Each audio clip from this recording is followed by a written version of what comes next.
how do you want to be remembered? What matters to you in this whole discussion of what do you want people to think of?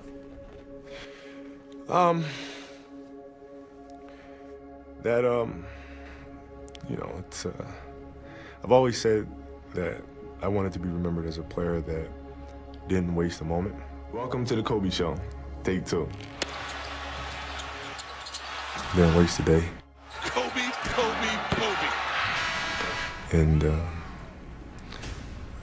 I felt extremely blessed by the God-given talent. But at the same time, I didn't take it for granted at all. So if I could be remembered as a person that was born with a lot of talent, but did everything he could to try to overachieve, and lived every day as if he was the 12th guy on the bench, you know, I think that's a very powerful message to have, and something that hopefully the players that are now and players that will come later choose to embody as well.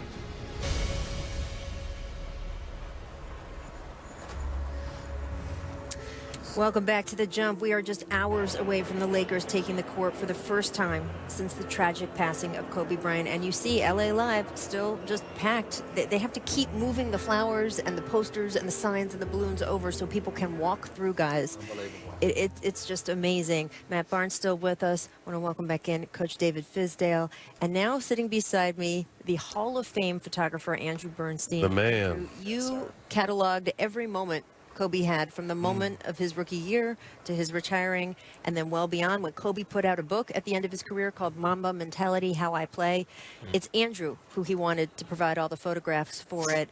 So I just want to ask you to start. What sticks out most from you? And I know that's like asking a crazy question, but in all of that time, what sticks out from you of his career? Well, he just said it in the lead-in that he just never gave up. You know, he was always striving to be better. From that young rookie that I saw at 18 to the first championship, second, third, then took the team on his back.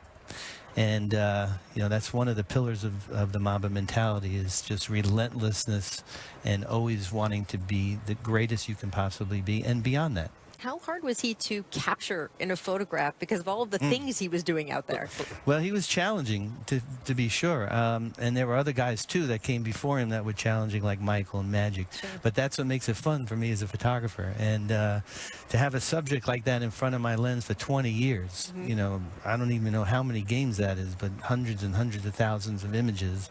To come away with this body of work, to me, it's just so satisfying, and you know, the fact that we were able to put it in a book, and he was able to tell his story about what made him tick through my photos is an unbelievable gift. It is an incredible book. I could highly, highly recommend it. It's funny, I always say about people like you and me who are journalists, getting a front row seat to anyone's life for 20 years is really cool. It doesn't have to be a famous athlete, right? If there is someone who you cataloged and for 20 years and watching them grow from a teenager to a man, having a family, if you got a front row seat to that with any human being, that would be a special experience. But then when, you know, for me, I've known LeBron since he was a high school senior. When you saw Kobe come onto the scene, when it's one of those kinds of people, it's so incredible. And you are sort of telling the story through photographs of Kobe. Is there iconic Kobe photographs to you that stand out, or those little those I mean, I don't think we've thanked Andrew enough. I mean, just to understand that, you know, you're capturing lifetime memories. Before he came on camera, he was telling me, you know, I have so many photos of your boys with Kobe and how much he was around. So it's just little things like that. In the moment as players, we're not thinking about that. But now and post-career, when you retire, you want to just like look back and,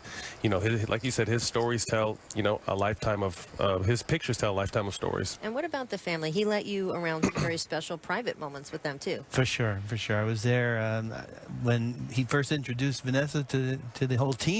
We were in the locker room in 2000, and the champagne's flying around, and he brought her in. Hey, this is Vanessa, you know, my fiance. By the way. And then she got doused with champagne like everybody else. And but then through the birth of all the kids and all the private stuff, man, it was just a great run. Yeah, absolutely. And you know, Fizz, you don't just let anybody into those moments. No. Not at all. These guys they're bombarded with people always trying to get in, and for different reasons, sometimes not good reasons. And so when you are allowed to be a part of these special players' lives, you know, you don't take that for granted. Absolutely. Well, thank you, Andrew, so much for stopping by. I know you will be there tonight Yes. to document that, like you have every other important moment in Kobe's life and his legacy afterward. Thank you so much. Thank you, It is Andrew. so hard for any of us standing up here to put into words what Kobe meant. So we got to turn to someone who knows about storytelling. Michael B. Jordan composed a piece about what Kobe meant to him and to the rest of the world. Take a listen here.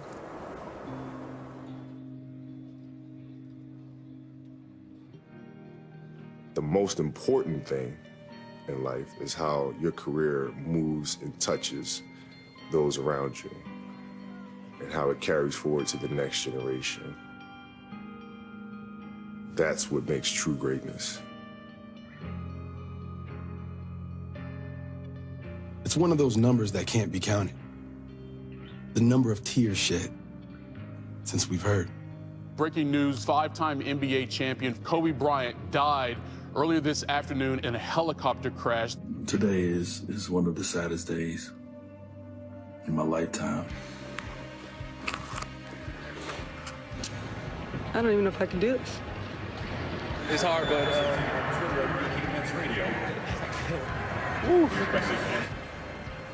Please join us in a moment of silence for Kobe Bryant. Rest in peace, Mamba.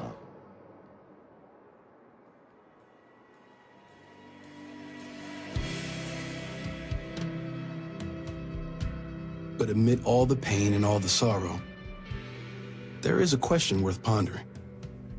Why all the tears? The answer may be as complex as the man himself.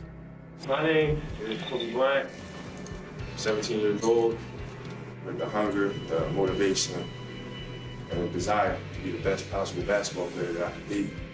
See, we're all crying because of a wonderful idea shared with Kobe Bryant, that a game matters.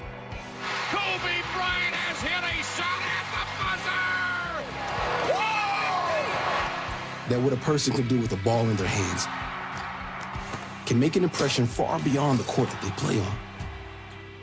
Seizing control of your heart, electrifying your imagination.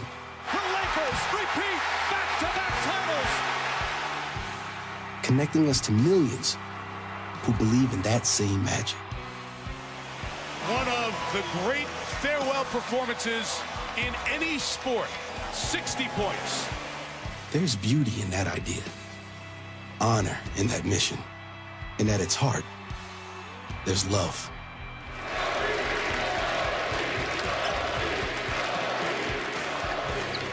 We're crying because we got Kobe Bryant.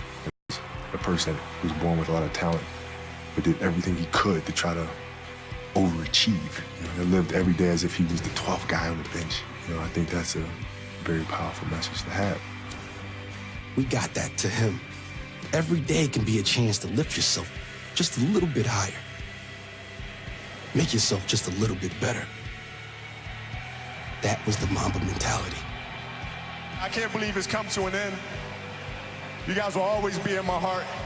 Thank you from the bottom of my heart. God, I love you guys.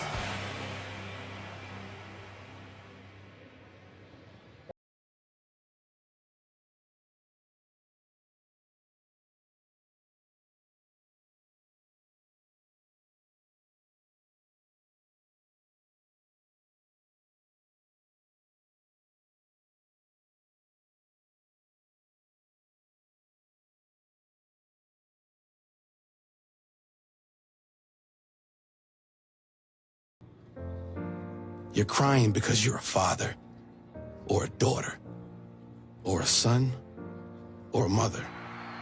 To my family, my wife Vanessa, our daughters Natalia and Gianna, thank you guys for all your sacrifice. Whoever you are, old or young, you have people in your life that you love and you'll do anything for. We saw that reflected in the glimpses of his life.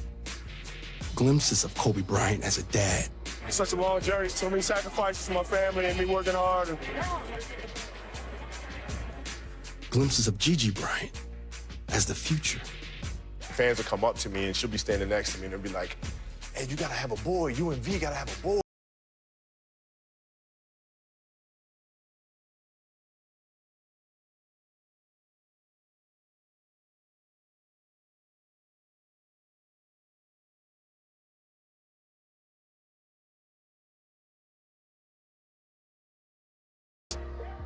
the darkness, the emptiness.